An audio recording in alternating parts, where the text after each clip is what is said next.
Donc à l'heure actuelle où nous sommes, les jeunes et les femmes représentent la partie de la population mondiale la plus impactée par les effets des changements climatiques. Donc l'activité d'aujourd'hui elle est très pertinente dans ce sens-là pour échanger par rapport à l'impact des changements climatiques sur les jeunes et les femmes.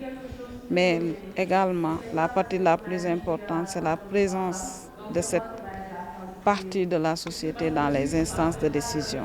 Les impacts des changements climatiques sur les jeunes et les femmes aujourd'hui sont divers. Parce que si nous prenons par exemple l'exemple des femmes, elles sont responsables de l'approvisionnement en ressources dans les maisons. Donc aujourd'hui, si les ressources se font rares, les femmes vont le ressentir. Donc je prends l'exemple le plus terre à terre. Aujourd'hui, quand une femme se lève dans la maison, s'il n'y a pas d'eau, elle ne peut pas faire le ménage, elle ne peut pas faire la cuisine. Donc on peut dire qu'elle est sur la première ligne. Et aussi par rapport aux activités économiques de base des femmes, surtout ici en Casamance, c'est basé sur les ressources naturelles.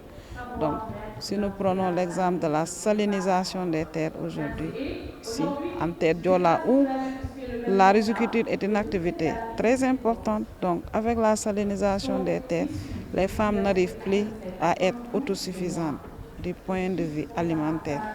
Le panel aujourd'hui, c'est un panel organisé en partenariat avec la Green Team de l'Université Assane Seck de Ziguinchor. Le projet Action climatique accompagne cette conférence qu'on a dénommée le Green Talk, qui avait pour thème promotion des droits, égalité et autonomisation des femmes.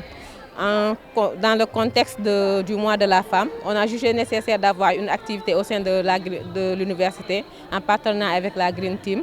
Et l'objectif de ce panel aujourd'hui, c'était d'identifier des femmes leaders qui sont dans tout ce qui est lutte contre les effets du changement climatique, la résilience des femmes face aux effets du changement climatique. Et ces dames devaient être aujourd'hui là pour échanger les expériences de leur vécu des changements climatiques et des projets avec lesquels elles sont en train de développer dans les différentes communautés et les accompagner pour une résilience face aux effets du changement climatique. Il y a énormément de solutions proposées par des organisations, des associations de jeunes. L'autonomisation des femmes, c'est véritablement un enjeu et également la participation des femmes et des jeunes dans les instances de prise de décision.